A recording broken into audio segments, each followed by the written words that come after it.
Hello दोस्तों।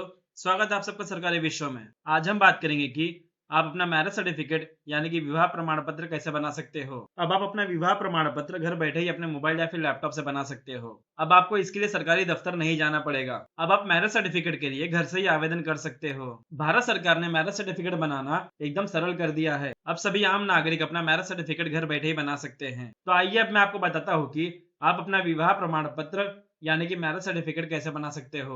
Marriage certificate बनाने के लिए आपको क्या क्या डॉक्यूमेंट चाहिए, इसका क्या प्रोसीजर है, ये कितने टाइम में बनेगा, आज इन्हीं सारी चीजों के बारे में आज हम चर्चा करेंगे। अब आपको सबसे पहले कोई भी ब्राउजर ओपन कर लेना है, फिर आपको वहां टाइप करना है सर्विस प्लस, फिर आपको इसे सर्च कर लेना है। अब उसके बाद आपके सामने जो पहली लिंक आएगी आपको उस पर क्लिक करके ओपन कर लेना है। उसके बाद आपके सामने सर्विस प्लस का पोर्टल ओपन हो जाएगा। आप देख सकते हो ये पोर्टल कुछ इस तरीके से दिखाई देता है। अब उसके बाद आपको यहाँ पे सबसे पहले खुद को रजिस्टर कर लेना है। तो रजिस्ट्रेशन के लिए आपको यहाँ रजिस्टर पे क्लिक करना है। अब उसके बाद आपके सामने रजिस्ट्रेशन करने का पेज ओपन हो जाएगा। आपको यहाँ पे सबसे पहले अपना फुल नेम डाल लेना है, आपका जो भी पूरा नाम है आपको यहाँ पे डाल लेना है। उसके बाद आपको यहाँ पे अपना ईमेल आईडी डाल लेना है, आपका जो भी ईमेल आईडी है आपको यहाँ पे डाल लेना है। उसके बाद आपको यहाँ पे मोबाइल नंबर डाल लेना है, यहाँ पर आपको अपना एक्टिव मोबाइल नंबर डालना है।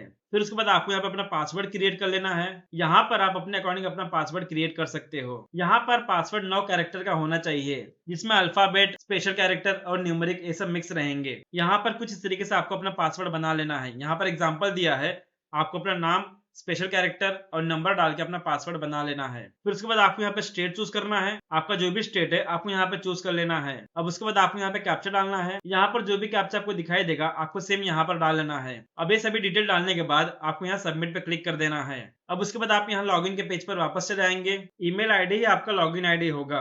आपने जो ईमेल आईडी डाला था आपको वही ईमेल आईडी यहाँ पर डाल देना है एज लॉगिन आईडी के रूप में। उसके बाद आपको यहाँ पे पासवर्ड डाल लेना है। आपने जो पासवर्ड क्रिएट किया था आपको सेम पासवर्ड यहाँ पर डाल लेना है। उसके बाद यहाँ कैप्चा डाल के आपको यहाँ लॉगिन कर लेना है। अब उसके बाद आप यहाँ लॉगिन हो जाओगे। उसके बाद आपको यहाँ चले आना है। यहाँ पर आपको कई सारे ऑप्शन देखने को मिलेंगे। आपको यहाँ अप्लाई फॉर सर्विसेज पे क्लिक करना है। अब उसके बाद आपको यहाँ व्यू ऑल अवेलेबल सर्विसेज पे क्लिक करना है।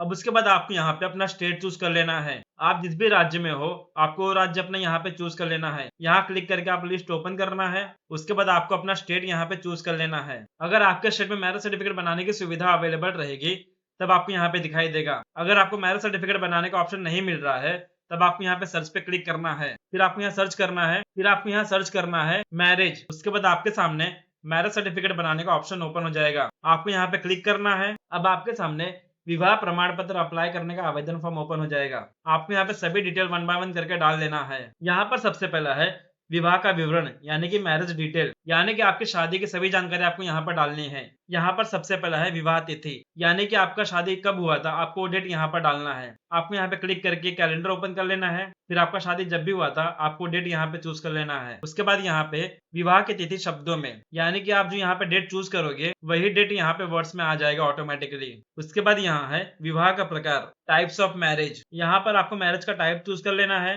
यानी कि आपका विवाह का जो भी प्रकार है आपको यहाँ पे चूज कर लेना है। हिंदू, मुस्लिम, सिख, जैन, क्रिश्चियन, आर्य समाज, बौद्ध, यानी कि आपका शादी जिस धर्म में हुआ था आपको धर्म यहाँ पर चूज कर लेना है। उसके बाद आपको यहाँ पे विवाह का पता डालना है। आपका शादी जहाँ हुआ था यहाँ पर आपको कंप्लीट एड्रेस डाल लेना है। यहाँ पर है वार्ड क्रमांक, वार्ड नंबर, आपको यहाँ पर वार्ड नंबर डालना है। फिर यहाँ पर मार्ग यानी कि स्ट्रीट डालना है। फिर यहाँ पर पूरा एड्रेस डाल लेना है। एड्रेस डालने के बाद आपको यहाँ पे कंट्री चूज करना है। यहाँ पर कंट्री इंडिया डिफॉल्ट आ जाएगा। यहाँ पर इंडिया कंट्री डिफॉल्ट आ जाएगा। उसके बाद आपको यहाँ पे स्टेट चूज करना है।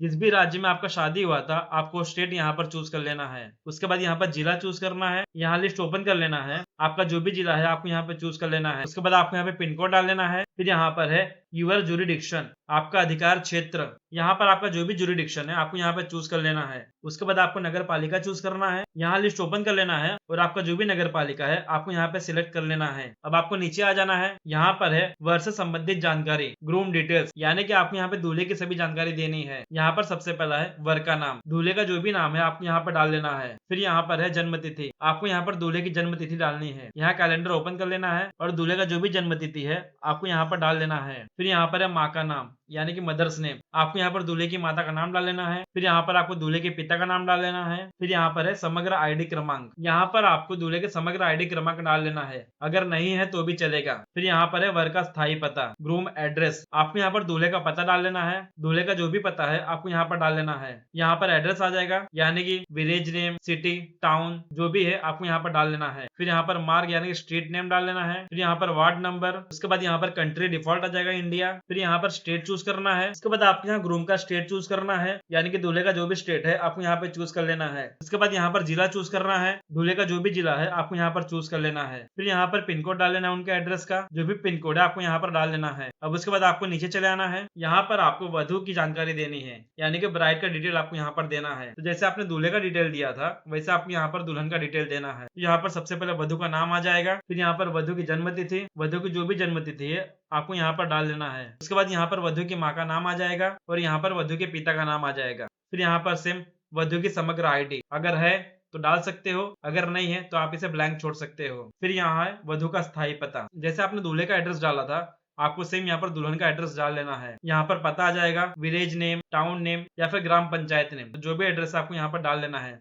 फिर यहाँ पर मार्ग, स्ट्रीट, वार्ड नंबर, फिर यहाँ पर कंट्री, उसके बाद स्टेट आपको चूज कर लेना है। फिर यहाँ पर जिला, उसके बाद आपको यहाँ पे पिन कोड डाल लेना है। तो जो भी पिन कोड है दुल्हन का आपको यहाँ पर डाल लेना है। इस तरीके से आपको दुल्हन का दोनों का एड्रेस आपको यहाँ पर डाल लेना है। अब आपको फिर से नीचे चले आना है। यहाँ पर है गवाह से संबंधित जानकारी, विटनेस इन्फॉर्मेशन। अब आपको यहाँ पर गवाह का नाम डालना है। यहाँ पर आपको टोटल 3 गवाह का नाम डालना है, यानी कि आपके पास 3 विटनेस यहाँ पर होने चाहिए। सबसे पहला है गवाह 1 की जानकारी, तो जो भी विटनेस है आपको यहाँ पर उनका नाम डाल लेना है। फिर ईमेल आईडी डाल लेना है, अगर आप ईमेल आईडी नहीं डालोगे तो भी चलेगा। उसके बाद यहाँ पर गवाह का मोबाइल नंबर डाल लेना है। विटनेस का जो भी मोबाइल नंबर है आपको यहाँ पर डाल लेना है। फिर यहाँ पर विटनेस का एड्रेस डाल लेना है। फिर यहाँ पर मार्ग, वार्ड नंबर, फिर यहाँ पर कंट्री डिफॉल्ट आ जाएगा इंडिया, फिर यहाँ पर स्टेट, फिर डिस्ट्रिक्ट, उसके बाद पिन कोड। इस तरीके से आपको विटनेस 1 की जानकारी यहाँ पर डाल लेनी है। फिर नीचे चले आना है। अब उसके बाद आपको यहाँ पर विटनेस 2 की जानकारी देनी है। सेम आपको यहाँ पर विटनेस 2 का नाम, फिर ईमेल आईडी, फिर विटनेस 2 का मोबाइल नंबर, फिर एड्रेस, मार्ग, फिर वार्ड नंबर, उसके बाद कंट्री यहाँ पे डिफॉल्ट रहेगा, फिर स्टेट, डिस्ट्रिक्ट, उसके बाद पिन कोड। फिलहाल यहाँ पर 2 ही विटनेस की जानकारी देनी है,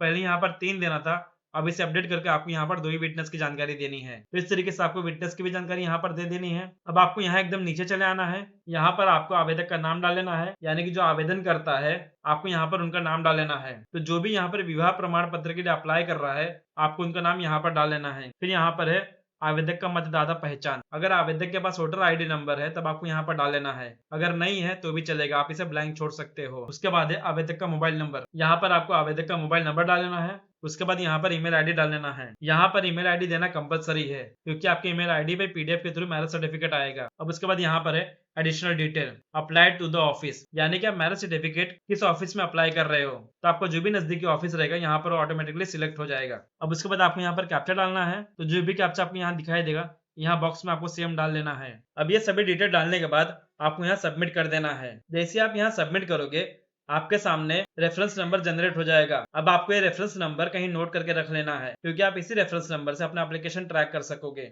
अब मैं आपको बताता हूँ कि आपको अपना एप्लीकेशन कैसे ट्रैक करना है। आपको यहाँ चले आना है, व्यू स्टेटस ऑफ एप्लीकेशन, आपको इस पर क्लिक कर लेना है। उसके बाद आपको यहाँ ट्रैक एप्लीकेशन स्टेटस पे क्लिक करना है। अब आपको यहाँ पे अपना रेफरेंस नंबर डाल लेना है। रेफरेंस नंबर डालने के बाद आपको यहाँ गेट डेटा पे क्लिक करना है। उसके बाद आपको अपने एप्लीकेशन का स्टेटस यहाँ पर शो करेगा। अब मैरिज सर्टिफिकेट के लिए आपको यहाँ पर 2 से 3 महीने का वेट करना है। उसके बाद आपका मैरिज सर्टिफिकेट यहाँ पर बन जाएगा। तो इस तरीके से आप घर बैठे अपना विवाह प्रमाण पत्र बना सकते हो। तो आज की वीडियो में बस इतना ही, धन्यवाद।